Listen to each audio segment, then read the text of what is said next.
5 reasons why men push good women away. So in this video, you will discover what is the mystery behind men actually looking for the bad woman, right? Like why is he taking the good woman for granted, even though he says he's looking for the good women?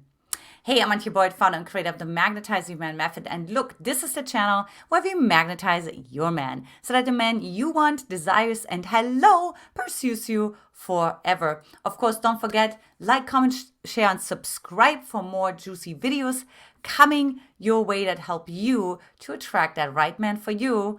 And of course, listen all the way through the very end because I will have a surprising support bonus for you that you will want to know about. This could really break the mystery for you. So let's go ahead and dive right into the 5 reasons why men push good women away.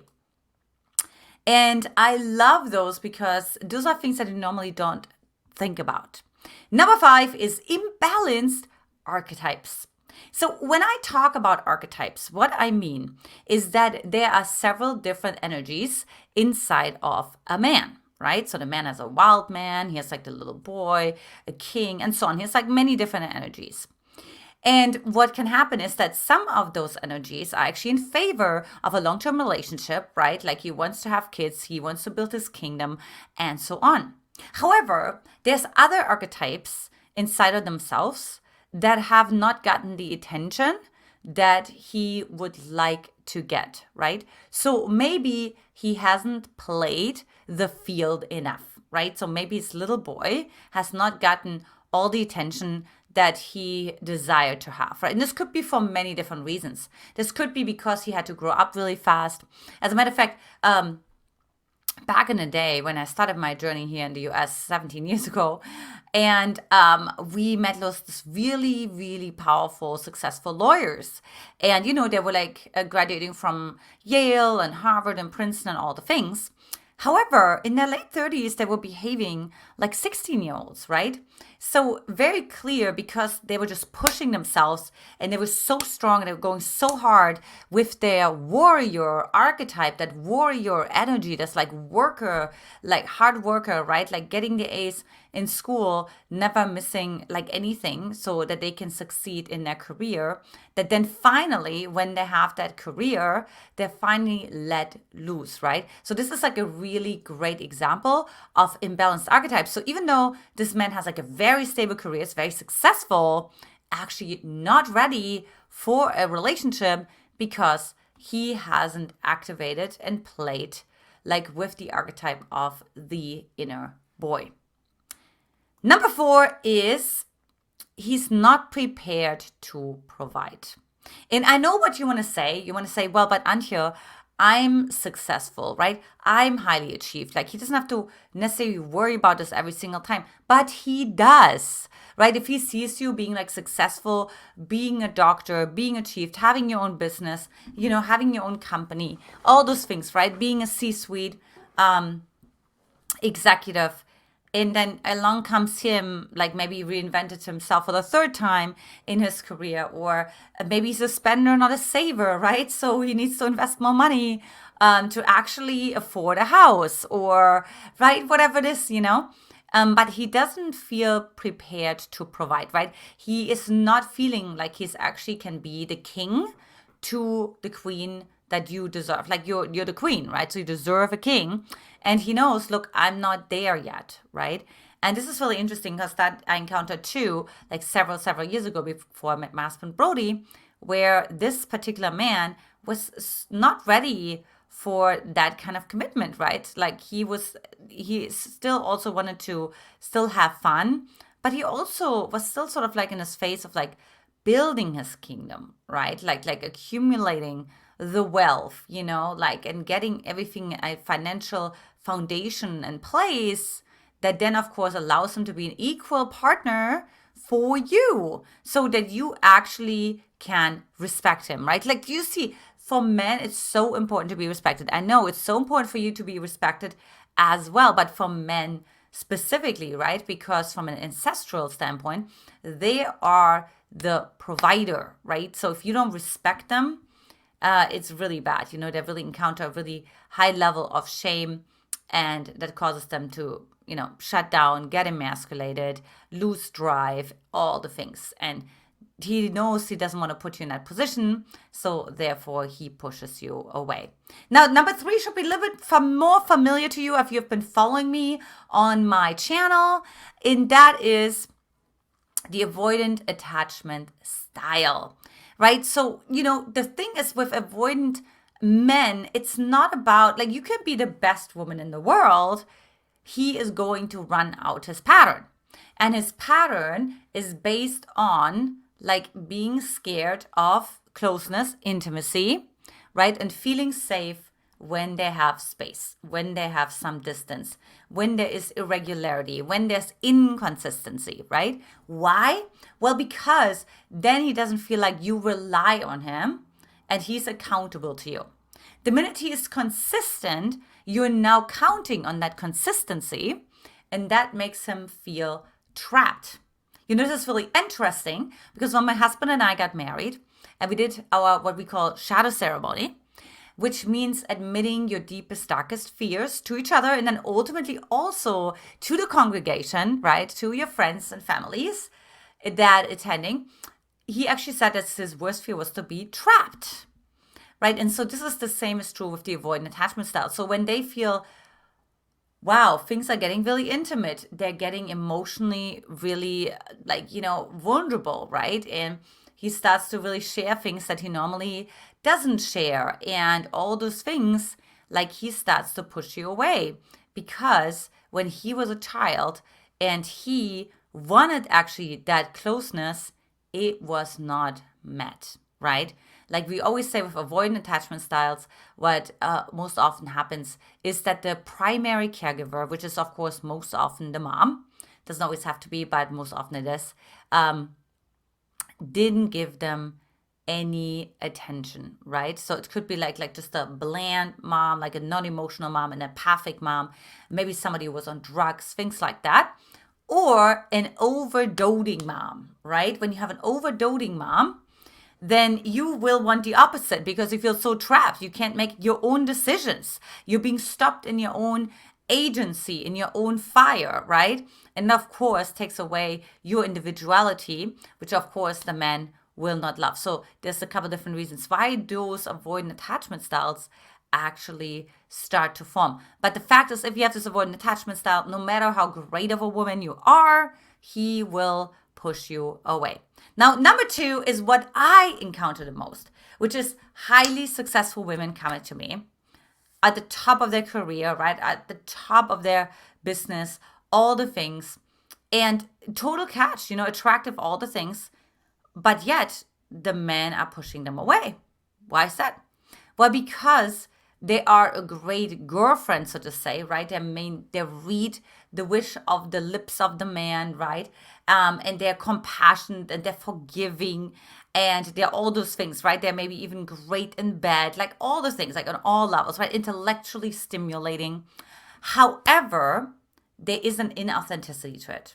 And the inauthenticity is that I give to get. How do you see that? Well, because you are valuing the man, you're putting the man on a pedestal, right? And you call yourself a good woman because you're not rocking the boat, you're just so great and all the things. You never disagree with anything, you're never setting any boundaries. But that then unfortunately also means you don't value yourself. And we always hand a man a resume, as I always tell you. That means he then learns to not value you. Look, the quality of man that you attract into your life is directly proportional to the relationship you have to yourself. So many women always ask me, Antia, how come that this guy ended up with this bitch, right? And I'm here and I'm understanding him, I'm listening, I'm actively, all the things, right? Well, it's because, are you listening to yourself? Are you leaving the date a little earlier, right? Are you saying, you know what, I'm going to take the day off because I have to take care of myself. I want to journal. Want to take a bath. I want to get a massage. I'm going to fill myself up. I'm going to eat healthy foods.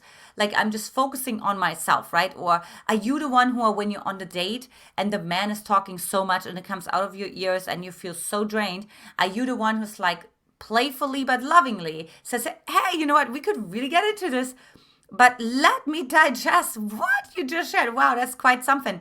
Are you willing, right, to be in your body and to bring the attention back to yourself, right? Are you willing to take up space, right? Are you willing to express your needs, your desires, right? And then, of course, accordingly, are you willing to set boundaries when they're not being met? When your boundaries are being overstepped, right? When what the man says violates your values or your belief system, are you going to say something? Is what you say, what you do, and what you think, is that in alignment, right? And if it's not, like, yeah, there is a chance that even though you are a good woman, you're not a good woman to yourself, and therefore he pushes you away. Now, this one, number one, is like a little bit more abstract. So stay with me. And that is this. You don't own your shadow. Okay? So what can happen is we're going to put this really good face on the first date, right? And like, you're maybe interviewing extremely well because you have a very sophisticated mask. And I mean this from a very loving place because I'm the first one to admit that that's the same for me, right? And so, so you know how to present yourself, but you don't actually know who you are underneath. So then what happens is you go on a date, maybe even on several dates because the man may be really attracted to you, all those things, right? But there's just something you're holding back. There's something you're suppressing. And then it comes out sideways, right? So maybe you're suppressing that you are afraid to judge yourself to be selfish. And because of that, you're asking him all the questions, right? Or you laugh when the attention is finally on you, right? So you're like, every time when something happens, you just become uncomfortable. You leave your body. And over time, the man is noticing that, right? Like, it's like, that's kind of really strange. Like, she's great, but there's something, I can't put my finger on it, that's like incongruent or something where she's holding back or something where I don't know, there's something that I can't fully trust. There's something that's incongruent. I don't know exactly what that is, right? But I know what that is. That's like, you're not owning your shadow. Now, what that would look like instead would actually be like, okay, let's say your worst fear is that somebody calls you selfish, right? Like, risk that. And let's say somebody tells you you're selfish, right? Like, wow, you're really selfish, or oh, you're really quite arrogant, or you're really quite borderline, whatever the case may be, right? That you get to actually own it, right? You get to take a deep breath in, realize that we can all be like that, which is actually true. Everyone can be like that.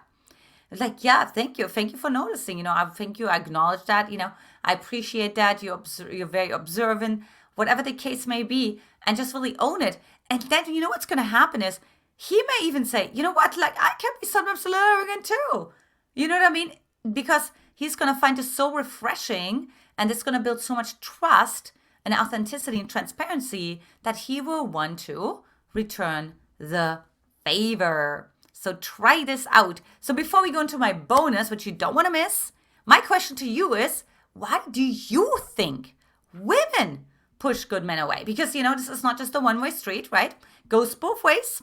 So where have you seen women actually say, you know what, like there's no good men out there, but then when actually good men come around, like maybe you have a girlfriend, maybe you have a neighbor, maybe you have a friend, a sister, right? And you see this, maybe you have done it yourself. Comment below. I want to know, why do you think women push good men away? And for those of you who stayed until the very end, the bonus is the man has a parts conflict. Now, what happens, very similar to the archetypes, the energies we talked about, there is different quote unquote parts. Now, parts work originally comes from NLP. Okay, so and it says we have individualized parts inside of ourselves that have different agendas. So there could be this part inside of the man that wants to have the deep connected long-term relationship, right? Is ready to go, right? Like is a hopeless romantic, really sees himself with you. However, then there's this other part inside of him that's afraid of that very intimacy. Maybe he went through a horrible breakup, right? A horrible divorce, right? Like maybe even he lost a partner, maybe he lost a loved one, right? Something happened where he is so terrified to risk to love again, right? Like he's afraid to get hurt again. He's afraid to get disappointed again. He's afraid to feel abandoned again, rejected again, helpless, powerless, right? So there could be so many different emotions that he's afraid he's going to feel again. And then when it comes to him meeting a good woman, unfortunately, because there's this parts conflict inside of himself, eventually he'll push you away. I know it's really sad, but that's the thing, right? And the best thing you can do is clean up all the parts conflicts that you have inside of yourself, right? So do you have parts inside of yourself where you're afraid to get disappointed, where you're afraid to get let down, where you're afraid to be powerless and helpless? And can you open your heart over and over again despite that? Because that's essentially what you're asking of the man. Now, discover a powerful psychological trigger on how to make any man desire you by simply hopping over to triggerhisdesire.com or simply hop on over into the comments section, click that link in there. And if you haven't done so already, watch next. When a man deeply loves you, he will start saying these 5 things. Lots of love to you, ladies, and I will talk to you in the next video. Bye-bye.